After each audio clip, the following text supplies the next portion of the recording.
сейчас очень актуально дополнять рацион готовыми пробиотическими продуктами. То есть это еда для нашей микрофлоры. Они есть разные по составу и количеству бактерий. Отлично принимать пробиотики при подготовке к родам. И выбрала для себя симбиотик Суперфлору. Улучшает пищеварение, обмен веществ, участвует в синтезе собственных витаминов и ферментов. Итак, как же выбрать пробиотик? Добрый день, мои дорогие зрители! С вами Людмила Горбунова, и вы на канале «Инструктор здорового образа жизни». Часто спрашиваете, как выбрать пробиотик в мире такого многообразия при укреплении микрофлоры. Чтобы не ошибиться с выбором и чтобы продукт действительно принес хорошую пользу, напомню, что есть три понятия. Пробиотик – это непосредственно бактерии, которые входят в состав непосредственно нашей микрофлоры. А пребиотики – это то, что перед ними. То есть это еда для нашей микрофлоры. Это те вещества, которые мы получаем с вами из свежих фруктов, овощей, зелени. И они в процессе переработки питают нашу микрофлору. И симбиотик – это сочетание про- и пребиотиков. Учитывая качество продуктов, сейчас очень актуально дополнять рацион готовыми пробиотическими продуктами. Итак, как же выбрать пробиотик? Они есть разные по составу и количеству бактерий. И делятся на две основных группы – высокого и низкого потенциала. Низкого – это те, где дозировка от 1 до 5 миллиардов, а высокого – от 5 миллиардов и выше. Я встречала у разных производителей потенциал 40-50 миллиардов в одной дозировке, и это действительно очень высокий потенциал.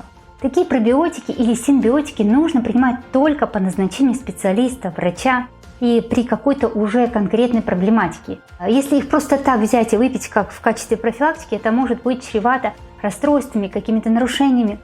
Пробиотики и симбиотики имеют разный спектр применения, как для профилактического поддержания здоровья микрофлоры, так и при уже каких-то существующих проблемах. В профилактических целях подойдут пробиотики с низким потенциалом от 1 до 5 миллиардов бактерий. Если ваша микрофлора нуждается в восстановлении, например, после приема антибиотиков, тут уже нужен более сильный потенциал, то есть от 5 до 30 миллиардов. Но если потенциал выше 30 миллиардов, повторюсь, нужно применять только по совету специалистов, нутрициологов, врачей, диетологов. Если вы обратитесь ко мне за советом, то только после подробной консультации и понимания, зачем вам сейчас пробиотик, я вам могу дать совет. В плане укрепления микрофлоры отлично принимать пробиотики при подготовке к родам. Когда ребеночек рождается и проходит через родовые пути, он неизбежно будет соприкасаться с микрофлорой мамы. И очень важный момент, чтобы у мамы микрофлора была здоровая. И чтобы с этого момента у малыша уже начал закладываться здоровый, крепкий иммунитет. И в этом случае подойдут пробиотики от 5 миллиардов. После любого курса антибиотиков микрофлора погибает или вся, или частично. Поэтому необходимы пробиотики с более сильным потенциалом от 15 миллиардов и выше. Еще при выборе пробиотиков нужно всегда смотреть на срок годности, так как количество вот этих колонеобразующих бактерий имеет свойство ближе к дате окончания срока годности уменьшаться на определенное количество. И многие производители это обязательно указывают на своей упаковке, на своем продукте непосредственно.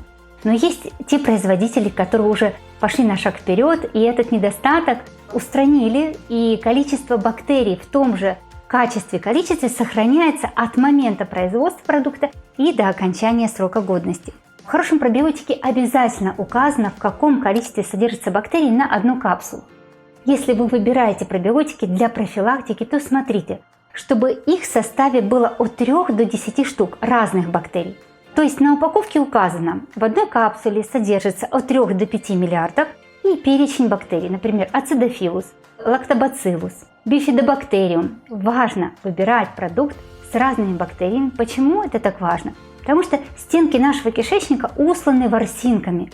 И чем больше там будет жить разных полезных бактерий и их колоний, тем больше вероятность, что полезная микрофлора будет доминировать, а патогенной просто не будет места. Именно поэтому еще важно, чтобы в продукте не было никаких других добавок. Форма пробиотика или симбиотика не имеет значения. Продукт может быть жидким, он может быть капсулированный, он может быть в порошковой форме. Если вас смущает желатиновая капсула, всегда можно ее раскрыть и высыпать в ложечку. Подведя итог данной информации, пробиотики и симбиотики есть разные. Их потенциал колебается от 1 до 50 миллиардов. От 1 до 30 миллиардов можно принимать для профилактики и восстановления микрофлоры после приема антибиотиков или различных химических средств каких-то. А свыше 30 уже при конкретных, более серьезных нарушениях и только по назначению специалистов. И всегда обращайте внимание на срок хранения и на количество бактерий, которые содержатся в данном продукте. Важно помнить, что все пробиотики и симбиотики нужно обязательно хранить в холодильнике. Можно выбрать для себя любой, в жидкой форме, в капсулах, в порошке. Я люблю легкость применения и выбрала для себя симбиотик Суперфлору. Он всегда лежит в холодильнике на видном месте. Нам открываю холодильник, он перед глазами, и достаточно выпить одну маленькую капсулку и получить суточную профилактическую норму полезных бактерий. Производители объединили в нем про- и пребиотики. То есть в нем есть бактерии для восстановления микрофлоры и питания для них.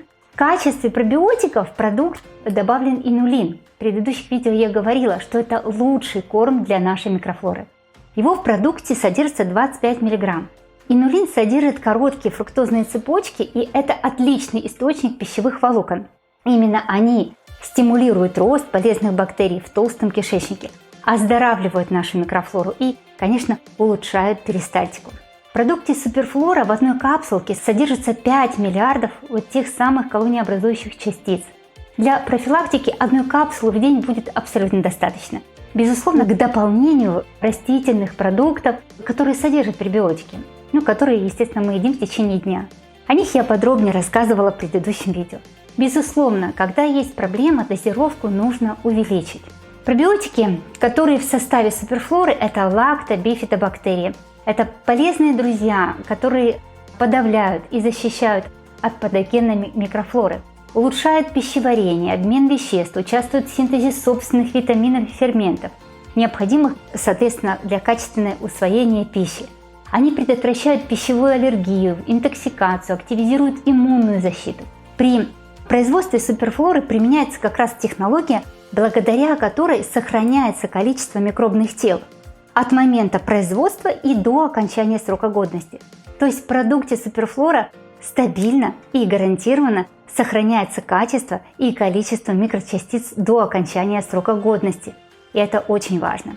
Повторюсь, что все пробиотические продукты, в том числе и Суперфлору, нужно обязательно хранить в холодильнике. Всегда помните, что любые программы по очистке организма, антипаразитарные программы, они просто недопустимы без полезных бактерий. О симбиотике Суперфлора под этим видео есть более подробное описание. Напишите в комментариях, какие вы используете пробиотики, какие симбиотики. Кому была полезная информация, не забудьте поставить лайк этому видео или любой комментарий в поддержку канала. На этом у меня все. Будьте здоровы и до встречи в следующих видео.